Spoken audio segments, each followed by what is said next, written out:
aspect of a teacher's job is to observe and document information about children's learning and their behavior, to share with parents for growth and assistance where needed. Children are spontaneous. Sometimes they may appear to be happy, sad, playful, display good working habits, or simply do not want to do any work.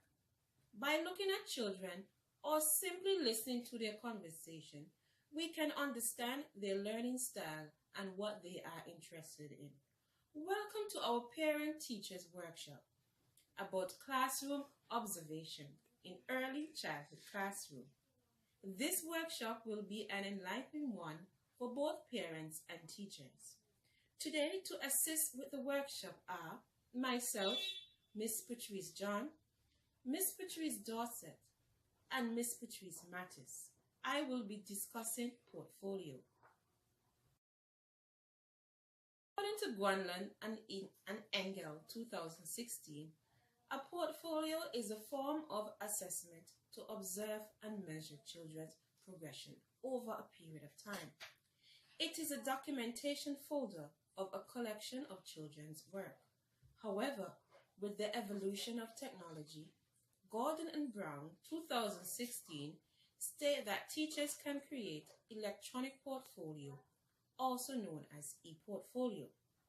A recommended software to use for e-portfolio can be found on mahara.org. The type of portfolio chosen does not give merit to its effectiveness. Therefore, it is the teacher's choice to use a folder portfolio system or an e-portfolio system. Here is an example of a child's portfolio. We can see that the child is trying to color a triangle and is trying to stay within the lines. Here, we accurately match numbers to their pictures. A very good counting activity. This page shows improvement in the child's coloring skills from the previous triangle, where he colored the line very good. And again, counting assessment, where he did it very well.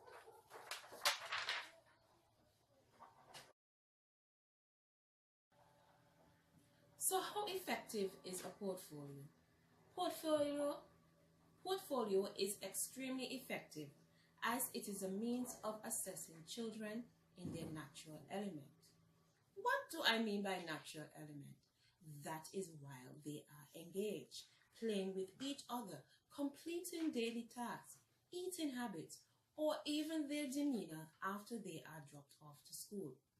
Moreover, Gordon and Brown 2014 explained that the aim of using portfolio as a means of observation is to capture children when they are working. Hence, it is done unexpectedly. Portfolio gives a more accurate and in-depth analysis of a child's growth and patterns of behavior. In a study conducted by Guanlan and Engel 2016, they found that among a group of teachers, portfolio were more accurate and provide equity for each child than standardized tests. Engel 2016 explained that teachers can use the focused portfolio process. This process causes for teachers to plan a time of day and what activities they need to observe. It also provides a valid form of assessment, as not only are pictures and work samples collected over a period of time, but teachers have to write a reflection of the child performance or behavior. Therefore, during parenting conference, they not only have pictures and a collection of the child's work, but a written reflection to share with parents, which can assist in getting a feedback from parents. This also allows for both teachers and parents to strategize a plan of action and intervention to assist the child. Why photos must be taken? In dealing with young children, pictures and the teacher's anecdote give a clear analysis of the child's growth, especially in preschool, because at that level, children are not able to write legible as children who are in the primary school.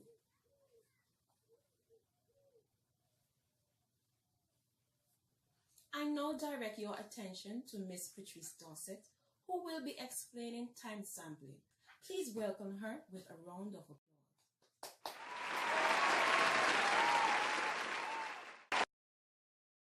Good day, everyone. I am Patrice Dorsette, here to share some more information on time sampling, otherwise known as interval recording. Time sampling involves observing whether a behavior occurs or does not occur during specified time periods. Once the length of an observation session is identified, they are broken down into smaller intervals that are all equal length. One may use a watch or a stopwatch to keep track of the intervals. Presently, there are three distinct types of time sampling. 1. The momentary time sampling. When conducting the momentary time sampling, you are to mark if the behavior is exhibited and at the precise moment of the interval. It is one of the easiest ways to collect data for multiple behaviors. It is also very useful for very frequent behaviors that last for longer time periods. The second time sampling method is the whole interval recording. When conducting the whole interval recording, we mark when the behavior has been exhibited for the entire interval. It requires your undivided attention and is very useful for ongoing behaviors that will continue across intervals. The final time sampling method is the partial interval recording. When conducting this type of time sampling, we mark if the behavior has been exhibited at any time during the interval. It requires, again, your undivided attention and is also very useful when behaviors happen so quickly that it's hard to catch.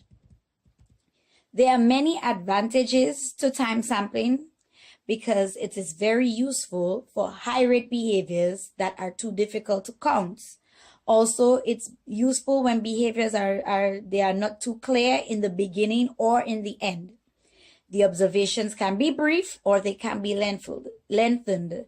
They can be as brief as 10 seconds or as long as 30 minutes. There are a few disadvantages to time sampling where it only provides an estimate of the behaviors, and some of these may be very difficult to be represented, and it usually requires the observer's undivided attention, and you also have to keep timing. So there it may pose a few obstacles. Overall, it's a very useful tool to have within your toolkit, especially when you have students who may be not too social or students who may be overly disruptive. It's very good to keep track, and you are able to find out what factors may be contributing to their behaviors. I will now hand you over to Patrice Mattis. Assessment is an important aspect of a teacher's job. Assessment includes observing and documenting children's development, their learning experiences, relationships, and how they interact with the world around them. The purpose of assessment is to gather information about children in order to make informed decisions that will benefit the children in their education and development. Anecdotal records afford such documentation as it is a detailed, descriptive narrative recorded after a specific behavior or interaction occurs. Anecdotal record is a part of this classroom observational toolkit because it can provide detailed and meaningful information about children's individual development across all domains. They are a valuable source of information to use in a variety of ways in the early childhood education classroom, such as to enrich the curriculum. It can be quite difficult to cater to each child's level of development and ensuring that each child gets that individualized help that they need when working with a large group of children. Anecdotal records are helpful to aid in decision making about facilitating the improvement of a child's weaknesses, as well as to learn to accommodate their learning preferences, such as their learning styles. With that said, careful observation can provide the assessment needed of children's behavior skills, interests that are essential to planning an appropriate curriculum that will be meaningful to children and their education. A sample of an anecdotal record looks like this.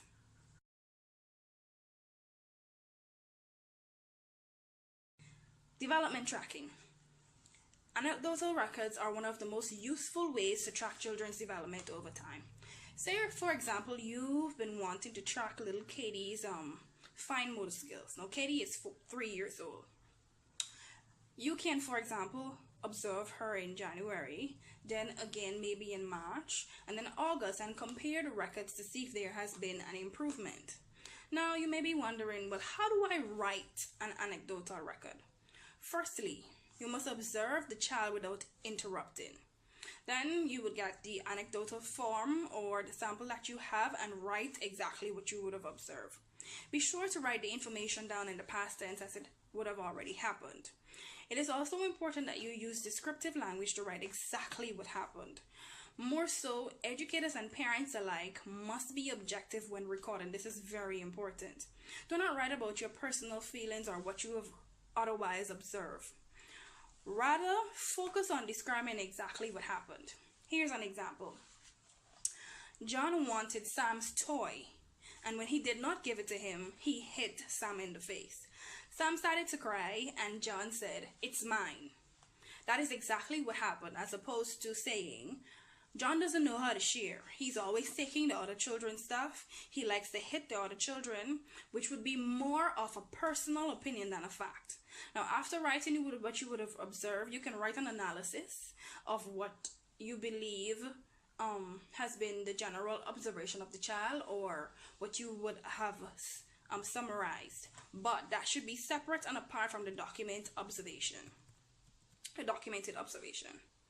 It may be easier to get into anecdotal recording if you have forms handy, such as on a clipboard, or a specific place where they are easily accessible so that you can write what you would have observed. Another option is to keep a notebook, similar to this one, for each child, in which you can continuously record your observations.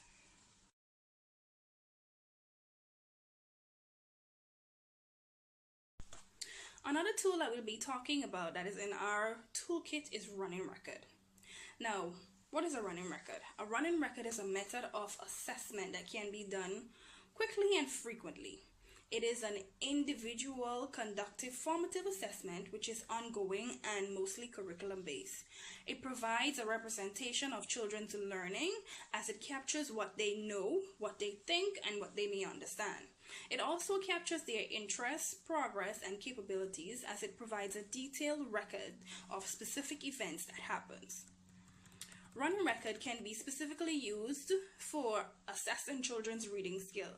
It also helps teachers to measure children's progress, plan for future instruction, provide a way for students to understand their progress, and share such progress with their parents who might be wondering or wanting to know exactly what is going on with the child, whether it's overall or in a specific area. Now, some key notes to remember when writing a running record are, firstly, it is written during the time that the event is happening. This means that the idea to observe the child can be premeditated or in the moment. It is important, therefore, to be prepared to observe the child, like having the running record form handy or using a notebook to document what is seen. So keep the copies available of the form, or keep the notebook handy where you can get it if you're in the moment and you want to record something, as well as if you're preparing and you want to just take a moment to reflect on what was done the last time.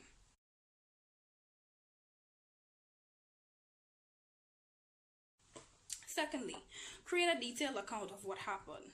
Don't be afraid to go in detail and include information such as the action taking place, what was said, body language, and the reaction of others around, especially if the child is playing with somebody else, such as another child, a teacher, or even if they're conversing or in an interaction with their parent.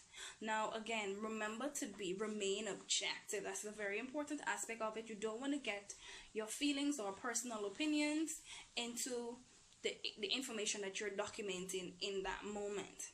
It can be difficult to stop and observe when you have a full class. So a few tips that may help with the observation is to observe when the children are fully engaged, such as in a reading session or during lunch.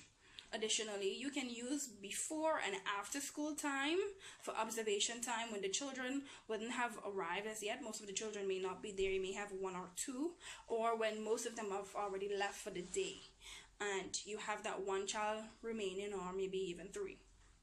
Additionally, you can seek out a partner. Find another teacher who can engage your children for a short while you observe, or